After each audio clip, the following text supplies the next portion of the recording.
Hello students, नमस्कार, सत श्री अकाल। स्वागत है आप सभी का आपके पसंदीदा चैनल मैग्नेट बेन्स आईआईटी जेईई और नीट यानी जीत के चैनल पर। और मैं अभिषेक अग्रवाल, आपका केमिस्ट्री फैकल्टी, हाजिर हूं लेकर एक और धमाकेदार डीपीपी का सेशन, एक और daily practice problem.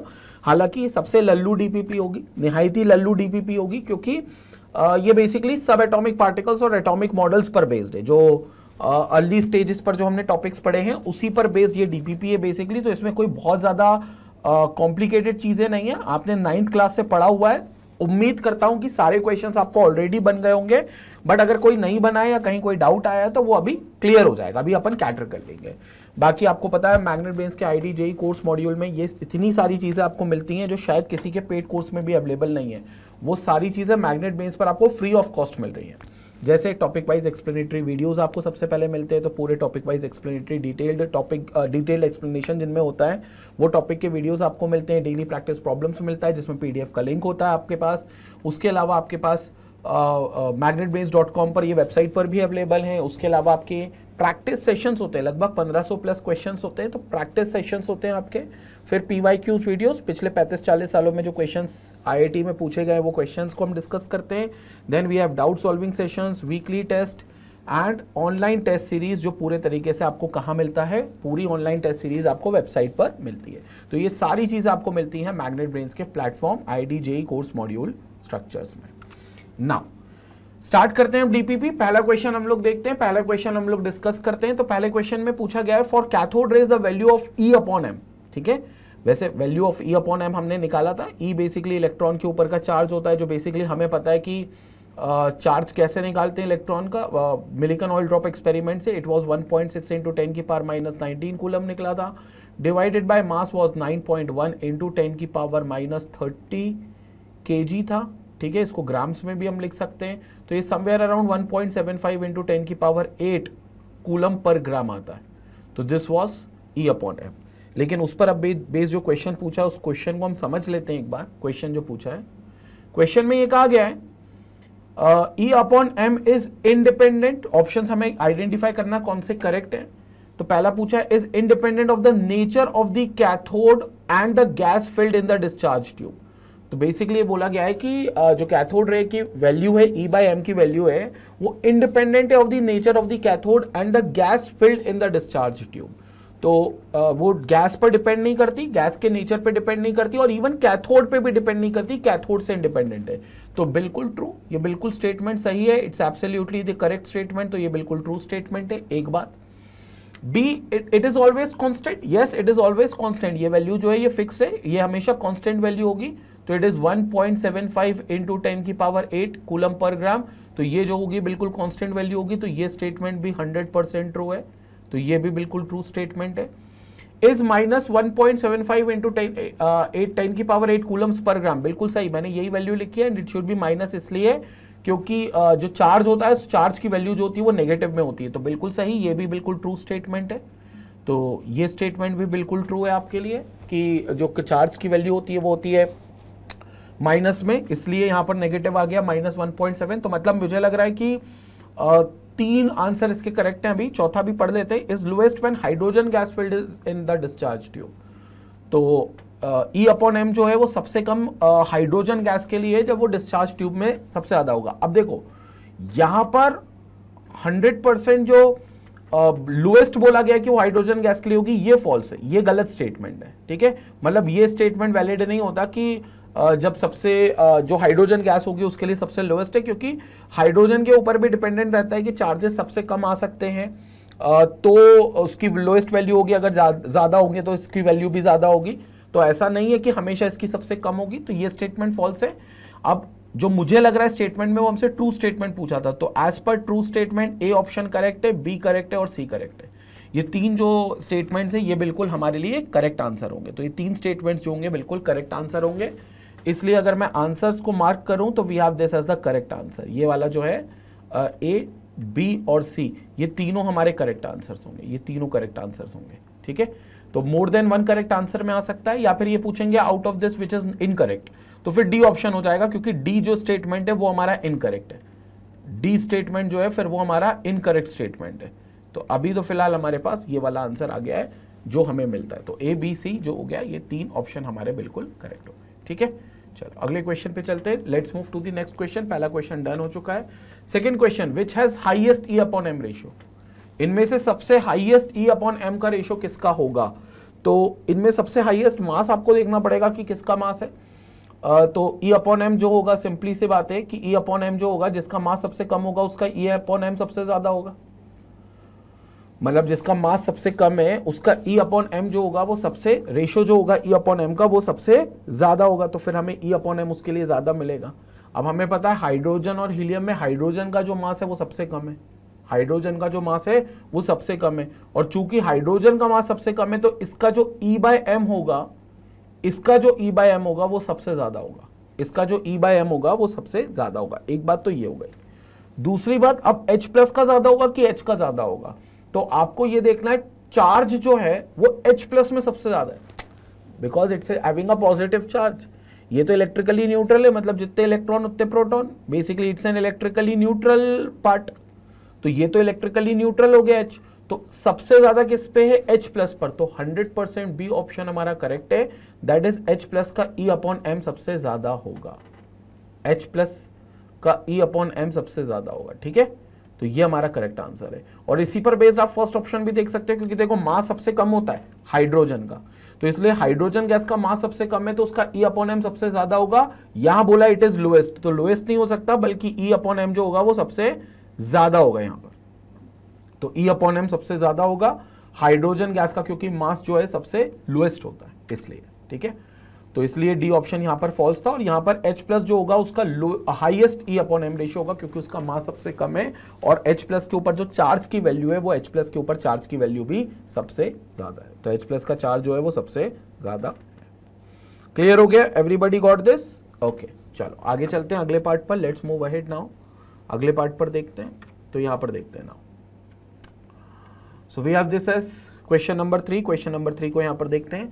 Arrange the following particles in increasing order of values of their E upon M. हमें E upon M की वैल्यूज को देखना है, तो जो पार्टिकल्स है और उनको फिर अरेंज करना है इंक्रीजिंग ऑर्डर में। पार्टिकल्स दिए हुए, एक इलेक्ट्रॉन दिया हुआ है E, दूसरा हमारे पास है प्रोटॉन P, तीसरा है neutron N and alpha particle that is alpha, ठीक है। अब अगर हम सबका एक वो बना ले चार्ज पार्टिकल का रेशियो, और बेसिकली चार्ज और पार्टिकल्स को यहां पर हम समझ लें और जान लें, तो चार्ज और पार्टिकल्स को अगर हम चार्ज समझे, मास समझे सभी पार्टिकल्स का, तो इसका एक टेबल बना लेते हैं बकायदा। यहां पर हम लिखते हैं इलेक्ट्रॉन, यहां हम लिखते हैं प्रोटॉन, यहां लिखते हैं हम न्यूट्रॉन, और यहां लिखते हैं अल्फा, ठीक है।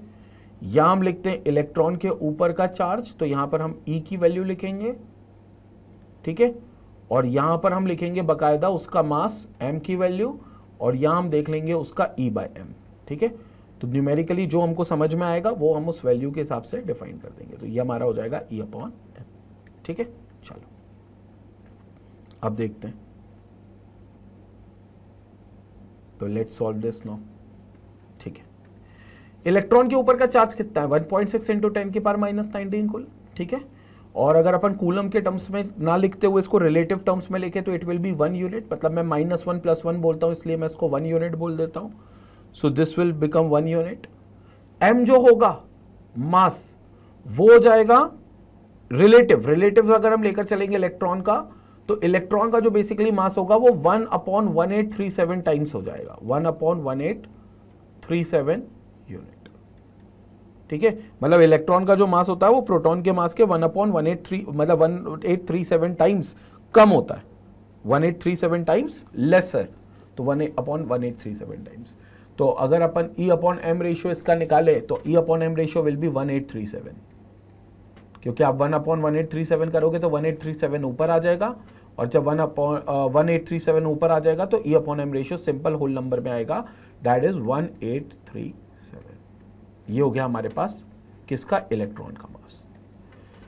अब अगर बच्चों हम लोग प्रोटॉन का देखें, तो प्रोटॉन का भी चार्ज जो होता है वो 1 यूनिट होता है। प्रोटॉन का भी जो चार्ज होता है वो 1 यूनिट होता है। थोड़ा सा इसको और जगह बनाकर लिख लेते हैं।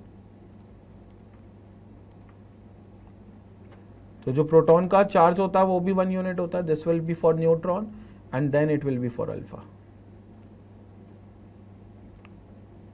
ठीक है।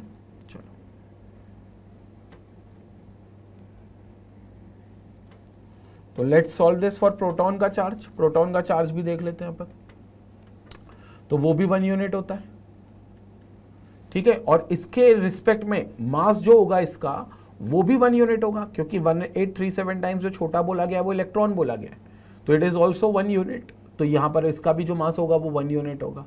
तो 1/1 will give you 1/1 will give you this as 1 unit, क्योंकि आप इसको इलेक्ट्रॉन प्रोटॉन का जो चार्ज है और जो मास है उसको आप डिवाइड करोगे आपस में, तो E/m रेशियो जो आएगा उसका 1 आएगा, तो it's come out to be 1, ठीक है। तो अभी तक जो सबसे ज्यादा दिख रहा है वो इलेक्ट्रॉन का दिख रहा है, और 1 ये तो बहुत ही कम है, तो इसका जो आपको मास दिख रहा है वो सबसे कम दिख रहा है, दैट इज 1। न्यूट्रॉन की अगर हम बात करें देयर आफ्टर, न्यूट्रॉन के ऊपर जो चार्ज होता है वो 0 होता है, मतलब इसके पास कोई चार्ज नहीं होता, तो इट इज 0। और जो मास होता है न्यूट्रॉन का वो लगभग प्रोटॉन के बराबर है, that means it is also 1 unit, it is also 1 unit. तो 1 यूनिट जो होता है वो इसका मास होता है, ठीक है, 1 यूनिट। तो लगभग प्रोटॉन और न्यूट्रॉन का जो वेट है वो सेम है। न्यूट्रॉन के ऊपर हालांकि कोई चार्ज नहीं है, तो इसका E/m जो आएगा वो it comes out to be 0, क्योंकि 0 को आप किसी भी नंबर से डिवाइड करो इट हैज टू रिमेन 0, तो वो 0 रहेगा। और जो अल्फा पार्टिकल्स है, अल्फा पार्टिकल्स की बात कर लेता हूं, it's a doubly charged helium ion, तो इसके पास 2 यूनिट का पॉजिटिव चार्ज है, तो इट इज 2 यूनिट, क्योंकि अल्फा क्या होता है, डबली चार्ज हीलियम आयन होता है He+2, और He+2 जब होता है तो ये 2 यूनिट बन जाएगा। इसका जो मास होगा तो वो हीलियम के मास के बराबर है, एंड हीलियम का mass will come out to be 4 unit, तो ये 4 यूनिट हो गया। अब 2/4 करेंगे तो you will get 1/2 unit, 1/2 unit. तो इसमें जो मास आएगा that comes out to be 1/2 unit, तो ये 1/2 यूनिट आएगा, ठीक है। तो ये हो गया 1/2 यूनिट। अभी क्लियर हो गया सारी चीजें, किसका कौन सा मास है, बिल्कुल क्लियर हो गया, ठीक है। अब अपन इसको आगे सॉल्व करते हैं, अब इसको पूरा सॉल्व करते हैं, देखेंगे। अब सबसे इंक्रीजिंग ऑर्डर में चाहिए ना, तो सबसे कम किसका है, न्यूट्रॉन, तो न्यूट्रॉन पहले, उससे ज्यादा किसका है अल्फा, अल्फा उसके बाद किसका है प्रोटॉन, प्रोटॉन, और फिर इलेक्ट्रॉन का E/m सबसे ज्यादा है, तो neutron alpha proton electron, neutron alpha proton electron, neutron alpha proton electron, as per the option given, option B बिल्कुल करेक्ट आंसर होना चाहिए, और ऑप्शन बी करेक्ट आंसर है, मतलब this is the correct answer. तो बी ऑप्शन बिल्कुल correct है, इस हिसाब से हमारा आंसर थर्ड क्वेश्चन का मिल गया है, जो कि बी ऑप्शन आता है। Clear to everyone? So this is how will get the correct answer as B. तो ये बी ऑप्शन जो हो गया वो हमारा बिल्कुल करेक्ट हो गया। स्क्रीनशॉट ले लें, क्योंकि ये वाला जो बेसिकली है टॉपिक, ये बड़ा कंसेप्चुअल टॉपिक है, इसको हमें समझना है बहुत प्रॉपर ढंग से। तो this is something very conceptual now, और ये हमारा फाइनल आंसर हमें मिल चुका है, ठीक है। चलो आगे बढ़ते हैं अगले क्वेश्चन की तरफ। Let's move to another question, let's move to the question number 4। Question number 4 क्या कह रहा है, mass of neutron is dash times the mass of electron. आपको ये बताना है कि न्यूट्रॉन का जो मास है वो इलेक्ट्रॉन के मास के कितने टाइम्स है, तो लगभग इट इज 1840 टाइम्स, क्योंकि 1837 टाइम्स तो बेसिकली हमारे पास वही है अपना इलेक्ट्रॉन और न्यूट्रॉन के मास का कंपैरिजन, प्रोटॉन और न्यूट्रॉन के मास का कंपैरिजन, तो इलेक्ट्रॉन और न्यूट्रॉन का कंपैरिजन इज 1840, ठीक है। इलेक्ट्रॉन प्रोटॉन में 1837 का डिफरेंस है, इलेक्ट्रॉन और न्यूट्रॉन में 1840 का डिफरेंस है, दिस इज 1840। आप ये कैलकुलेट भी कर सकते हो, मास ऑफ इलेक्ट्रॉन इज 9.11 इंटू 10 की power -31 kg, and mass of neutron is 1.675, mass of neutron is 1.675 into 10 raised to the power -27 kg, तो ये हो जाएगा 1.675 into 10 raised to the power -27 kg, 10 raised to the power -27 kg। तो ये basically इसका मास आएगा आपको जो मिलेगा, this will be the mass 1.675 into 10 की पावर -27 kg। अब आप दोनों को डिवाइड कर दो तो you will get this value 1840 times, तो ये दोनों का जो मास का रेशियो होगा वो 1840 टाइम्स होगा। ये हमारा करेक्ट आंसर है, this is the correct answer. Clear? तो ये आपको करेक्ट आंसर मिलेगा 1840 times. Okay, so this is about the difference. Now let's move ahead, अगले पार्ट पर चलते हैं, अगले क्वेश्चन की तरफ मूव करते हैं। ये था हमारा 4th क्वेश्चन, अगले क्वेश्चन पर चलते हैं, which will be your 5th question now. तो 5th क्वेश्चन यहां पर हम लोग देखते हैं, this will be the 5th question. ये रहा हमारा 5th question, Rutherford's scattering experiment is related to. Rutherford का जो स्कैटरिंग एक्सपेरिमेंट हमने पढ़ा था वो किससे रिलेटेड है, मतलब उससे मेनली चीज क्या पता चलती है। सबसे इजी क्वेश्चन है मेरे को तो लगता है, it is basically for the structure of atom, it is related to atom, but more or less वहां पर न्यूक्लियस की खोज हो गई थी। ठीक है, तो सबसे इंपॉर्टेंट है it is related to nucleus, क्योंकि वहां पर अपने को सबसे पहले क्या पता चला था, न्यूक्लियस के बारे में पता चला था। ठीक है, एटम से रिलेटेड तो सारे एक्सपेरिमेंट है, क्योंकि पूरा चैप्टर ही एटॉमिक स्ट्रक्चर से रिलेटेड है, तो पूरा चैप्टर ही एटम के बारे में है, लेकिन एटम में किस पार्टिकल के बारे में वो चीज है, तो it is all about the nucleus, तो वो मेनली न्यूक्लियस के बारे में। तो Rutherford scattering experiment is mainly related to nucleus, तो यहां पर न्यूक्लियस जो होगा वो हमारा सही आंसर होगा। ठीक है, क्योंकि इससे न्यूक्लियस की बात पता चली थी कि कोर पार्ट जो होता है वो होता है वहां पर central part, and that is why it will be termed as nucleus, तो इसको अपन न्यूक्लियस बोलेंगे। ठीक है, तो फिफ्थ क्वेश्चन का हमारा ए ऑप्शन बिल्कुल करेक्ट है। अगले क्वेश्चन की तरफ मूव करते हैं।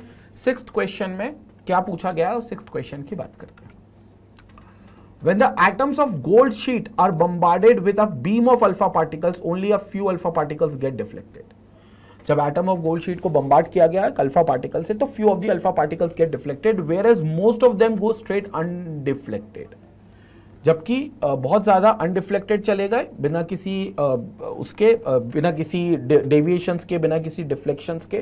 तो इससे क्या पता चलता है, this is because why, what is the reason behind this. The force of attraction on the alpha particle by the oppositely charged electron is not sufficient. Electron का तो कोई फोर्स आता ही नहीं है भाई, ये तो गलत स्टेटमेंट है साफ साफ, क्योंकि इलेक्ट्रॉन का कोई स्टेटमेंट का लेना देना ही नहीं है। The nucleus occupies much smaller volume as compare to the volume of atom, ये सही स्टेटमेंट है, क्योंकि न्यूक्लियस का जो वॉल्यूम है, मतलब उस एटम के अंदर जो न्यूक्लियस है उसका वॉल्यूम बहुत कम है as compare to total volume of the atom. मतलब इसका मतलब ये हुआ कि एटम के अंदर बहुत सारी खाली स्पेसेस हैं, एटम के अंदर बहुत ज्यादा खाली स्पेसेस हैं, और एटम का जो न्यूक्लियस है उसका वो बहुत छोटा वॉल्यूम ऑक्यूपाई करेगा। तो एटम का जो न्यूक्लियस है वो बहुत कम वॉल्यूम ऑक्यूपाई कर रहा है, और उसके मुकाबले एटम का पास जो स्पेस है वो बहुत ज्यादा है, बड़ा, मतलब एटम का खुद का वॉल्यूम बड़ा है, मतलब उसके अंदर बहुत सारी खाली स्पेसेस है, ये पता चलता है। तो ये स्टेटमेंट बिल्कुल ट्रू है और यही हमारा सही आंसर होना चाहिए। बट बाकी ऑप्शंस भी देखते हैं, क्योंकि कई बार होता है कि एक से ज्यादा ऑप्शंस भी करेक्ट होते हैं, तो देख लेते हैं। सी ऑप्शन कहता है the force of repulsion on fast moving alpha particle is very small, force of repulsion is very small, ऐसा कुछ है ही नहीं यार फोर्स ऑफ रिपल्शन वाली बात, तो मतलब force of repulsion on alpha particle is very small, ठीक है, अल्फा पार्टिकल पर जो फोर्स है वो पहली बात तो रिपल्शन तो लगेगा न्यूक्लियस से, लेकिन उसका कोई लेना देना नहीं है कि वो जो अनडिफ्लेक्टेड रह गई उस वजह से, क्योंकि फोर्स तो अच्छा लगेगा, जैसे वो न्यूक्लियस के पास जाएंगे तो फोर्स ऑफ अट्रैक्शन तो अच्छा ही लगेगा। ठीक है, ये एक बात हो गई। अगली बात, the neutrons in the nucleus do not have any effect on alpha particles, neutrons जो है न्यूक्लियस पर do not have any effect on alpha particles. Neutron के बारे में तो पता ही नहीं था भाई रदरफोर्ड को, जब उसने एक्सपेरिमेंट कंडक्ट किया था, जब उसने एक्सपेरिमेंट कंडक्ट किया था तब तक तो वो जानता ही नहीं था कि न्यूट्रॉन नाम की चीज भी कोई न्यूक्लियस के अंदर है। तो ये स्टेटमेंट भी गलत है, फॉल्स है, मतलब दिस इज ऑल्सो फॉल्स। तो एक ही ऑप्शन करेक्ट है, दैट इज बी। तो हमें क्लियर आंसर मिल रहा है हमारा, बी ऑप्शन जो है वो बिल्कुल करेक्ट है। तो बी ऑप्शन हमारा बिल्कुल करेक्ट आंसर होगा यहाँ पर। ठीक है, तो आंसर मार्क कर लेता हूं मैं, ये बी ऑप्शन जो हो गया ये बिल्कुल करेक्ट आंसर हो गया, this is the correct answer, this is the correct answer. ठीक है, तो बी ऑप्शन जो हो गया वो हमारा करेक्ट आंसर हो गया यहां पर। अगले उस पे चलते हैं, अगले क्वेश्चन पर। Let's move to the seventh question now, सातवें क्वेश्चन को देखते हैं। तो this will be the seventh question.